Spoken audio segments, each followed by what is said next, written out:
Redução do desemprego e do absenteísmo, além de ajudar a proteger o meio ambiente, visto que menos dias de trabalho implica em menor locomoção e redução do uso de meios de transporte. No Reino Unido, por exemplo, foi realizada uma pesquisa de julho a dezembro de 2022 com mais de 60 empresas de diversos setores que adotaram a redução da jornada semanal de trabalho, e os resultados surpreenderam. 91% das empresas querem manter a semana de 4 dias. O Chile é outro país que recentemente adotou a diminuição da carga horária de trabalho. A medida, após grande mobilização da população, foi aprovada pelo Congresso e limita o tempo de 45 para 40 horas semanais, sem prejuízos para o salário. Além disso, foi prevista a possibilidade de trabalhar 4 dias e descansar 3, diferentemente da antiga vigência que outorgava 5 dias de trabalho semanal. E no Brasil? No Brasil, a semana de trabalho de 4 dias, por enquanto, existe apenas como um teste em algumas empresas que se dispuseram a experimentar o modelo. Para ser incluída na legislação, a medida teria que ser aprovada pelo Congresso Nacional, e neste sentido, o ministro do Trabalho e Emprego do governo Lula, Luiz Marinho, propõe que a sociedade, junto às centrais sindicais, se mobilizem para dialogar e pressionar a Câmara e o Senado sobre o tema, a exemplo do que aconteceu no Chile.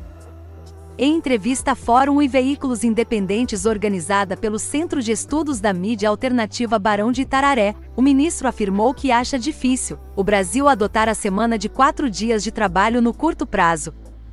Mas defendeu a ideia e afirmou que o dever do governo é provocar este debate para que a sociedade se mobilize e dialogue com o Congresso Nacional. Eu costumo ser muito franco na minha visão e às vezes é a leitura da situação e não minha opinião. Acho muito difícil adotar a semana de 4 dias no curto prazo. Agora, eu tenho brincado com as centrais sindicais o seguinte: as centrais não vão voltar a falar de jornada de trabalho? Tem que pautar a redução da jornada de trabalho. É evidente que tem que dialogar com o parlamento porque ali é o espaço, ali é o ringue para fazer essa concertação. O governo tem que estimular e provocar esse debate, mas ele não vai fazer sozinho, não adianta querer provocar uma cisânia no Congresso.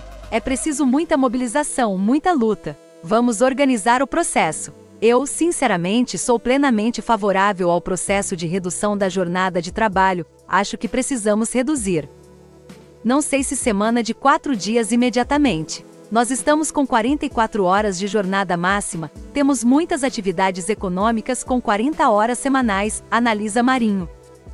Segundo o ministro, é plenamente tranquilo, possível e suportável para a economia brasileira reduzir para 40 horas semanais. Ex-dirigente sindical, Marinho relembra que pautou o tema em 2004, mas a discussão não avançou e agora é o momento de retomar o debate sobre a proposta.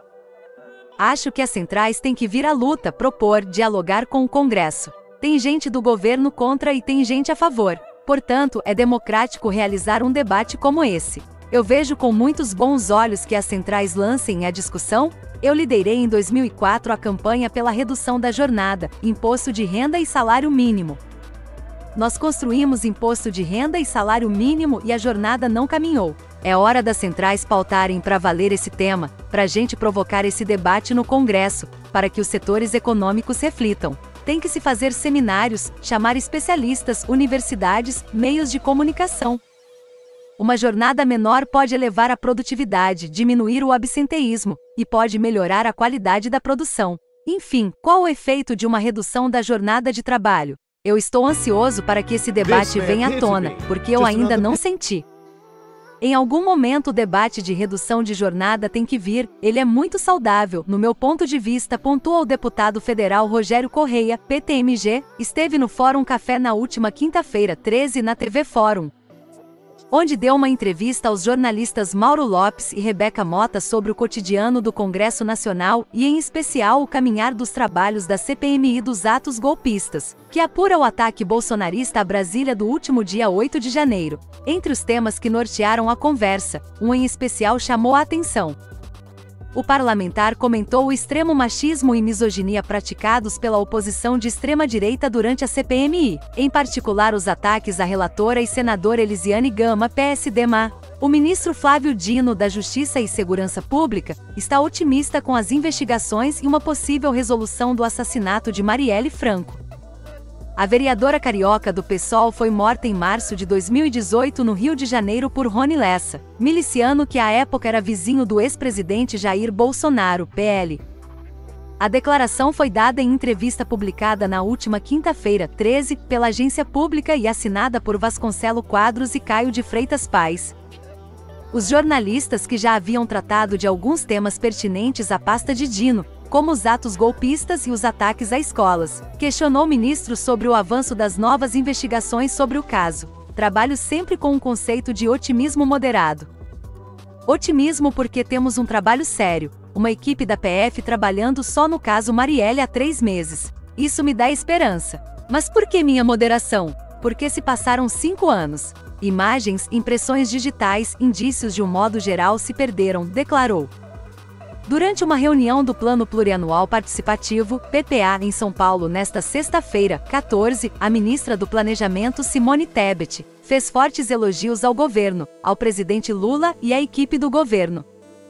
A MDBista, que foi candidata à presidência da República em 2023, fez elogios fortes ao governo de Luiz Inácio Lula da Silva e comparou a esplanada dos ministérios com a seleção brasileira de 1970. Na escalação de uma seleção brasileira, o presidente Lula conseguiu escolher a seleção de 1970, que foi o ano que eu nasci, sendo, obviamente, o presidente Lula o técnico e o Pelé dessa seleção, disse Tebet. Antes, a senadora sul-matogrossense também criticou o antigo governo. O negacionismo é passado, assim como o extremismo, o obscurantismo. E o ex-presidente Jair Bolsonaro ficou inelegível, disse Tebet. Nesses 6 meses, o que voltou no Brasil?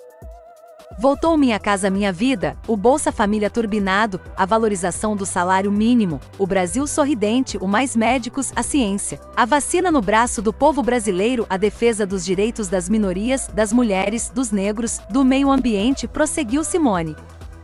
Tebet ainda alfinetou Campos Neto e a alta taxa de juros. Caiu a inflação, o preço da carne, dos alimentos e do leite. Caiu o preço da gasolina, caiu o dólar, o desemprego. Só falta uma coisa para cair e para o Brasil voltar a crescer e gerar emprego com carteira assinada. Só falta cair os juros, disse. Em decreto publicado nesta sexta-feira, 14, o presidente Lula oficializou a sua primeira troca na equipe ministerial desde o começo do governo. Em publicação no Diário Oficial da União, Lula oficializou a já antecipada demissão de Daniela Carneiro do cargo de ministra do Turismo. Ele também anunciou que Celso Sabino, deputado federal do União Brasil do Pará, irá ser o substituto escolhido pelo governo para a pasta. Assumo com responsabilidade, muita disposição e vontade, disse o parlamentar, próximo de Lira e apontado como uma indicação do Centrão para compor a base do governo. A demissão de Daniela Carneiro já era esperada pela maioria dos analistas. A deputada federal eleita pelo Rio de Janeiro estava no centro de uma crise com União Brasil.